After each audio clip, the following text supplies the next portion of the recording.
There is a name that does not appear in any encyclopedia, a name never entered into the official record of that year, never printed in the broadsheets that covered the railroads and the elections and the cattle drives of 1879. His name was Elias Morn, and he kept a tavern on the edge of a town that no longer exists, in a county whose borders were redrawn before the century ended. He served ale to miners, to drifters, to soldiers on routes quietly decommissioned within a decade of his death. And in the autumn of 1879, he served something else entirely. He served a man who could not fit through his door, a man who had to be brought his drink through the window, a man whose voice, according to the 3 witnesses who later gave informal testimony to a local magistrate, seemed to come from somewhere inside the walls rather than from the throat of a living person. What that man said before the black wagons came and took him away in the night is the subject of what you are about to hear. And what surrounds that account, the architecture of silence built around it, the names that were erased, the photographs that disappeared, the newspaper that printed one paragraph and then never mentioned the story again. That architecture tells us something the account itself cannot say directly. It tells us that someone in 1879 decided this did not happen. And when powerful people decide something did not happen, it is almost always because it did. We have to begin with the landscape. The American interior in 1879 was not the domesticated territory that later generations would inherit. There were still enormous stretches that were functionally unmapped, where entire valleys existed that did not appear on any document available to the public. The people who lived in these territories knew things, they saw things, but their knowing and their seeing existed in a vacuum because there was no infrastructure to carry their reports anywhere that mattered. A man in a remote county who witnessed something extraordinary could write a letter that might or might not be read, or speak to his neighbours and watch the account degrade through word of mouth until it was lost entirely. Or he could do what Elias Morn did, which was to say nothing at all for nearly 2 years, and then, when he was dying, call for a scribe. The scribe was a young woman named Patience Garrow, the daughter of a Methodist minister, educated beyond what was typical for her era. She had experience taking down the final statements of dying men. When Elias Morn sent for her in the spring of 1881, she came to his bedside with paper and a good pen, and she wrote down everything he said. That document passed through several hands over the decades that followed. A portion of it was quoted, without attribution, in a small regional pamphlet published around 1893. A transcription of what appears to be the same document surfaced in a private archive in the early 2000s. Researchers working in the space that official history refuses to enter have been piecing together its implications ever since. Before we enter the account itself, we have to understand what framework makes it legible, because without that framework the story of Elias Morn reads as the delusion of a dying man. It reads as folklore. And that is exactly how the institutions that manage the past would prefer you to read it. But when you place this account within the larger pattern, when you set it alongside the hundreds of documented encounters with anomalously large humanoid individuals reported across North America and Europe throughout the 19th century, when you recognize the physical structures already present in the landscape that cannot be adequately explained by the civilization that claimed to have built them, then the account of Elias Morn stops being folklore and starts being evidence, the Tartarian Empire. On maps produced throughout the 16th, 17th and 18th centuries by European cartographers, maps printed in major publishing centres and considered serious geographical documents, there appears a territory of immense scale called Tartaria, or Great Tartary, occupying a vast portion of the Eurasian continent. This was not a marginal annotation, it was treated as a major world region.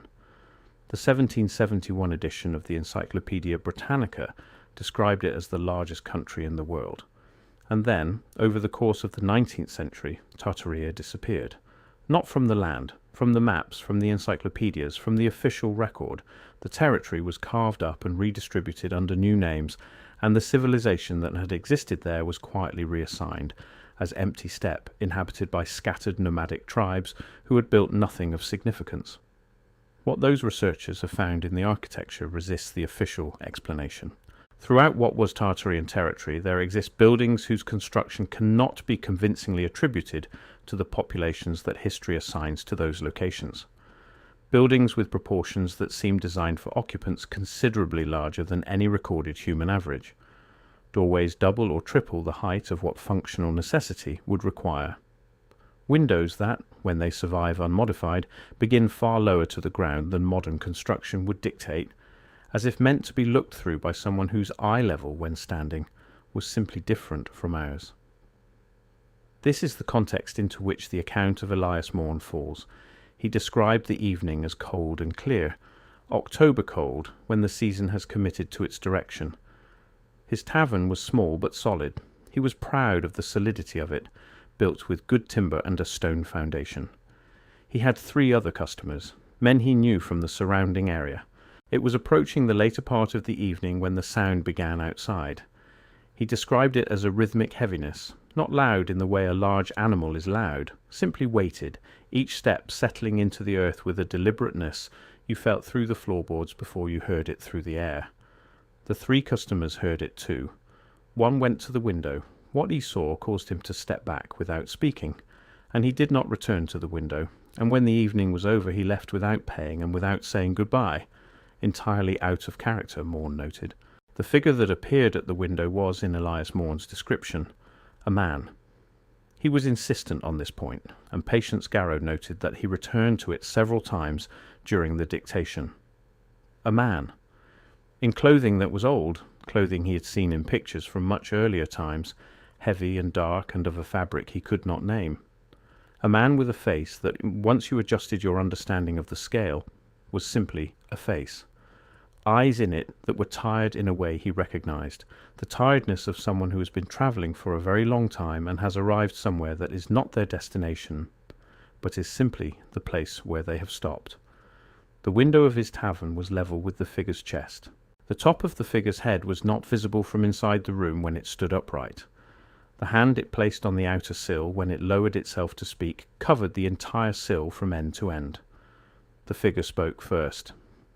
That was the detail that seemed to matter most to Elias Morn, that it was the figure who initiated the exchange, and that what it said first was not a demand or a declaration, but a question. It asked in a voice low and even and accented, in a way he had never heard and could not place, whether there was anything left to eat. He brought it food. The bread that remained from the day and a piece of salt meat and a pitcher of ale passed through the window. The 2 remaining customers sat very still. He stood at the window and the exchange continued.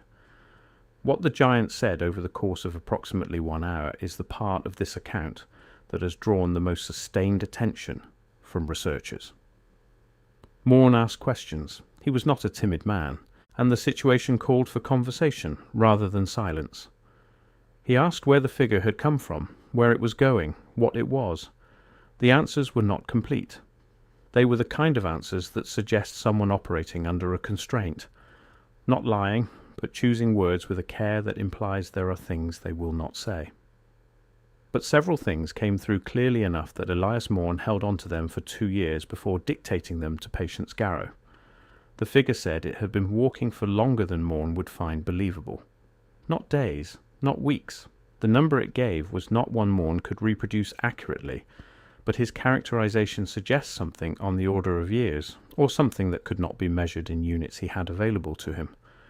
The figure said that most of the places it had known were gone, said without apparent grief, or, if there was grief, Morn could not identify it through the barrier of the voice and the window and the accumulated strangeness of the night. Gone, it said, as if gone were a weather condition, as if gone were simply the state of things, and had been for long enough that sorrow had been replaced by something more like fact. The figure said, and this is the line researchers return to most consistently, that the buildings were still standing, but the people who made them were not inside them anymore.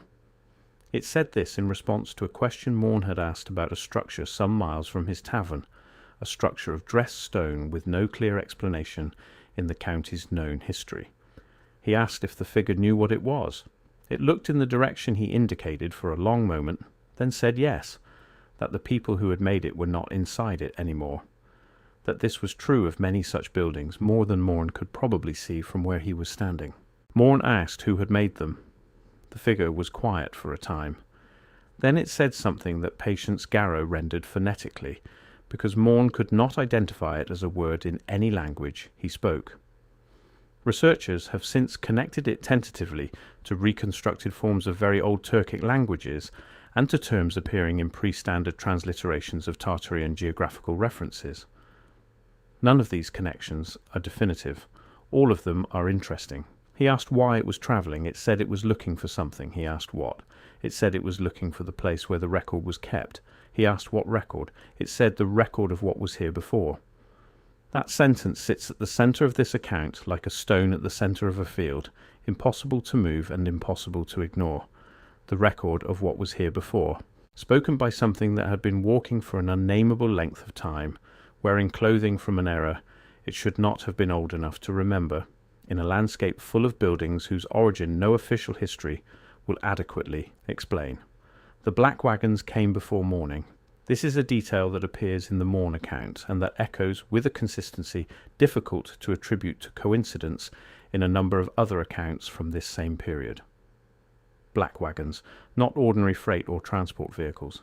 Enclosed, heavily built, moving at night, associated in every account with the rapid and complete removal of whatever anomalous thing had been encountered.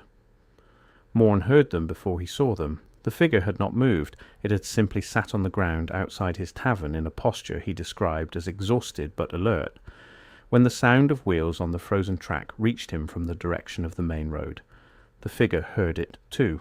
It turned toward the sound, then turned back to the window and looked at Morn, and he said that whatever expression was on its face in that moment was the one that stayed with him for the rest of his life.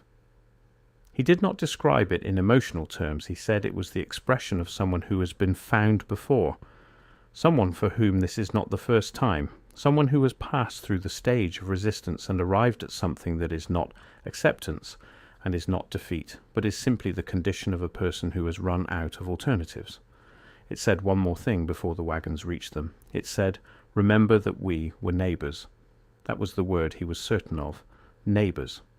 In a voice that still carried something he described only as weight, not menace, not sorrow. Weight. The weight of a statement that is also an instruction. The wagons stopped. Men came out. Morn counted 4, and spoke to the figure in a language he did not recognize. The figure stood slowly, the way something stands when standing is an effort it is choosing to make. The men beside it were, in Morn's word, correctly sized. The figure was not. It went with them without resistance. The wagons left. The night was quiet. Morn stood at his window for a long time without moving. Then he went to the table where the 2 remaining customers were sitting, poured 3 drinks, and none of them spoke for the rest of the night. The 19th century was the era of the great forgetting. The institutions of official knowledge, the museums, the universities, the government bodies, consolidated their control over what counted as history and what was classified as legend. Giant skeletal remains were reported and then removed from archaeological sites across North America, catalogued in newspaper accounts still accessible in digitized archives, and then contradicted by the institutions that were supposed to preserve the physical evidence. The Smithsonian Institution received reports of, and in several documented cases, took physical possession of skeletal remains of anomalous size, and has never produced those remains for independent examination. The black wagons are a motif of this era, not because they are a myth, but because they were a mechanism. But there is another possibility that researchers tend to arrive at eventually, often reluctantly. The possibility that what was being protected was not a narrative, but a relationship. That the beings quietly removed from the landscape in black wagons were not simply curiosities or threats to official history. That they were, as the last thing spoken to Elias Morn through a tavern window suggested, neighbours, that they had been neighbours. That the history we have not been told is partly a history of a world shared between kinds of people whose differences we were not meant to spend too long thinking about, because the thinking might lead somewhere the managers of our understanding could not afford for us to go. Remember that we were neighbours. The tavern no longer stands. The town was absorbed into a larger county before the century ended, and gradually depopulated until it ceased to exist as a named place. The stone structure Morn had asked about was partially demolished in the early 20th century to provide material for a road project, a fate that came to a remarkable number of anomalous stone structures across North America during that period.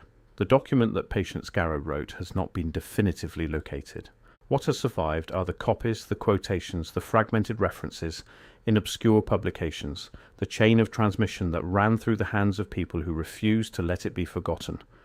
That refusal is what you are participating in right now. What Elias Morn heard through his tavern window has travelled through nearly 150 years of official forgetting to reach you. It is still intact. It still carries weight. The history we have been given is not the history that happened. The history that happened is in the margins, in the fragments, in the accounts of people like Elias Morn who saw something they were not supposed to see and did their best to leave a record before they were gone. The record of what was here before is still being assembled. Carry your piece of it forward.